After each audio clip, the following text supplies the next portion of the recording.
The Joe Rogan Experience. My worry about this Biden thing is that people voted for Biden because they hate Trump. They didn't vote for Biden because he's a leader that they respect and they want and they admire, and like he's going to lead us out of it.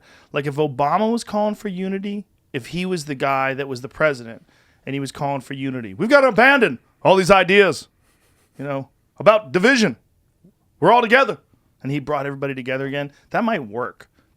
People might recognize that this really intelligent guy with this message of unity should be listened to. Well, but that did happen, right? I mean, that happened in 2008. That's what Obama said when he won. And there was a decent amount of unity. I think he had an over 70% approval rating when he first came in. I mean, it wasn't certainly anything like the country is now. Right. But at the end of 8 years of Obama, you had a Republican House, a Republican Senate, and Donald fucking Trump elected president. So we had that, but it didn't matter because even with such a charismatic guy like Obama calling for unity and saying a lot of the right things, at least at first, the policies and what was actually happening in the country were really fucking over huge numbers of people.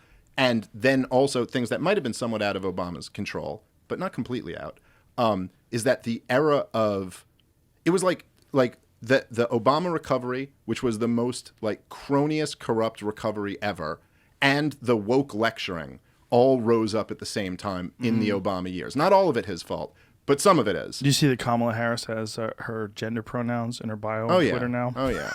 I saw her say that in a CNN town hall when she was still running for president. She came out and just, no one even asked her. She just went, I'm Kamala Harris. My genders are she, her. No! What the fuck is this? What is going on? No! Did you see what Giannis Papas wrote? No. He wrote, my gender is he-haw. He's like, I'm going to start a trend here. I recognize as he-haw. That's great. I might take that on, too. I might do that. He-haw. I like it. It's a very strange thing. There it is. Oh, it's in his bio? Hee-haw. Scientist and journalist, he wrote. Oh, that's fucking great. It's hilarious. I think, though, people like, if you really did care about unity or whatever, which I think is like something that maybe we should care about a little bit. Sure. Like, I mean, not that we all have to like agree on everything, or I don't like this. We don't have to all be one and all have the same, attitude about everything.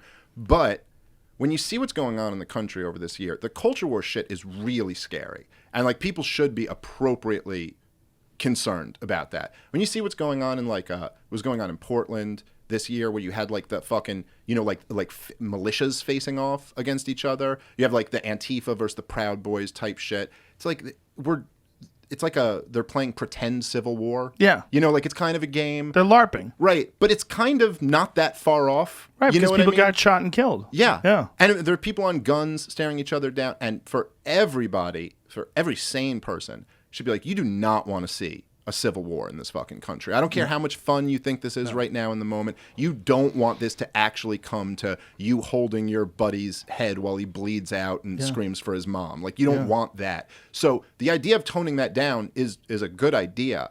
But I think the only way to do that is to understand why Donald Trump was president to begin with. And that, like, to me, the big story of all of this isn't that Joe Biden looks like he's going to be the president. That's kind of boring to me. It's like, yeah, Joe Biden got elected. He's been getting elected for fucking almost 50 years. Like, what? Okay. The story is still that Donald Trump won the presidency and then 4 years later got like millions more votes than he got the first time, and almost by a hair almost won it again. I mean, that's like pretty fucking crazy. Did you see when he was in Pennsylvania and he drew 53,000 people to his rally in central Pennsylvania? Yeah. And they start off, the first like 4 minutes of it are a chant, "We love you. We love you." I mean, like, what the fuck is that? What's going on here? And to just kind of dismiss it, like the corporate press attitude is like, well, it's racism. I think there's a little bit more failure of the education system.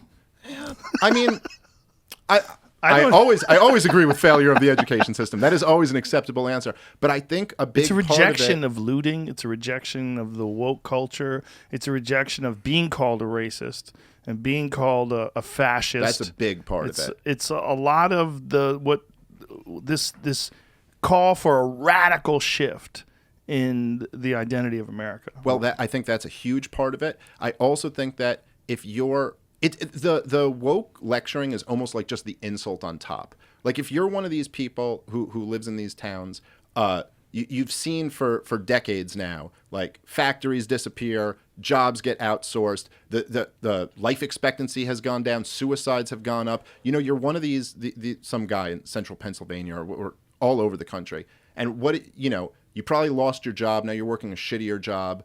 You never really came back from where you were after 2008.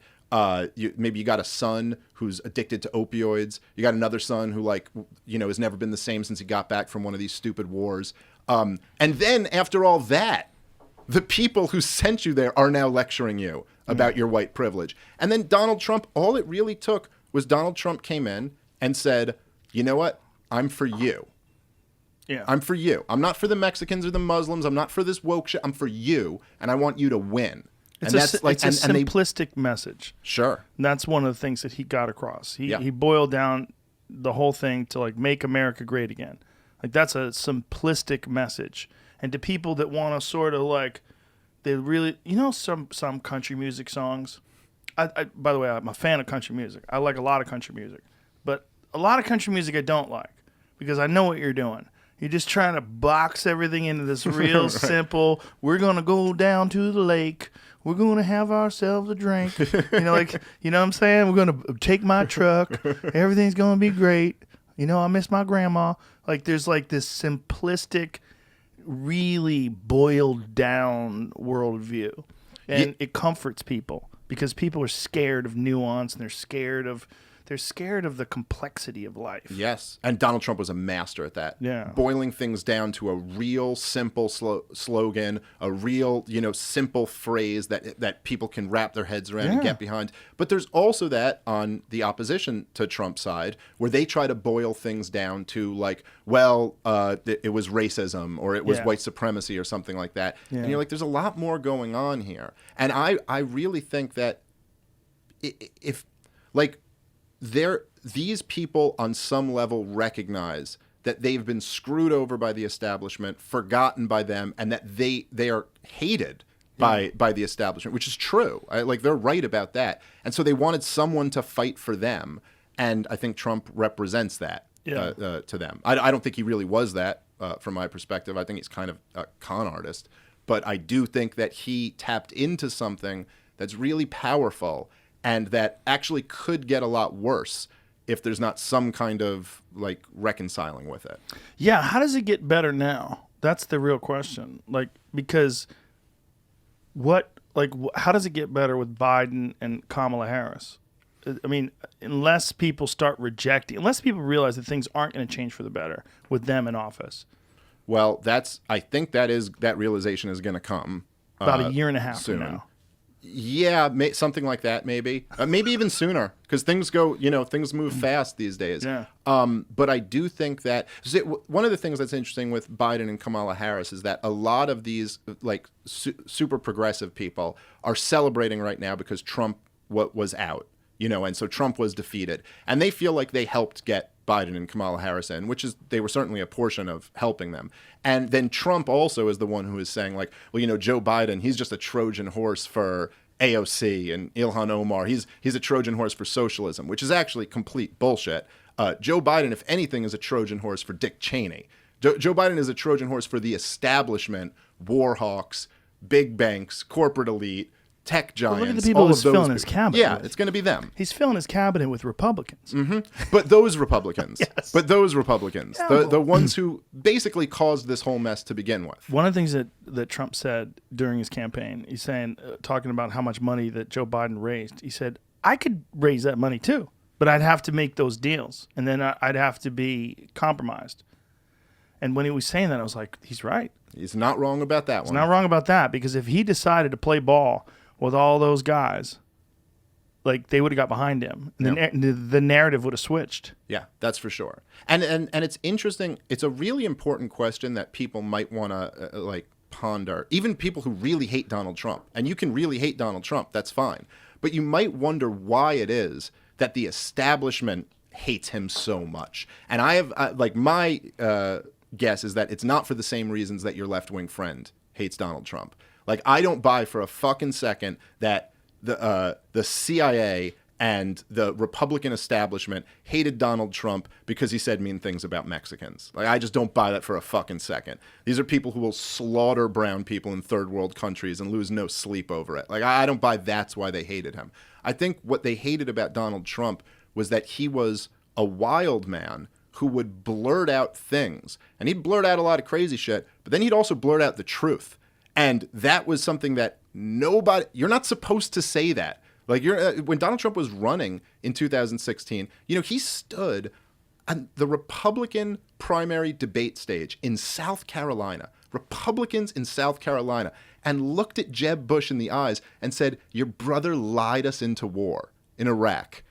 And everyone was like, what the fuck? Like, you can't say that at the Republican South Carolina. And all the pundits, all the media class, they were like, Trump's finished now. Because you can't. These are the people who fought the war in Iraq. And these are the most pro-military people around. And the next day at the primary, Donald Trump took 60%. And all the other Republicans, all 12 of them, split the other 40%. Episodes of the Joe Rogan Experience are now free on Spotify. That's right, they're free. From September 1st to December 1st, they're going to be available everywhere. But after December 1st, they will only be available on Spotify, but they will be free. That includes the video. The video will also be there. It'll also be free. That's all we're asking. Just go download Spotify. Much love. Bye-bye.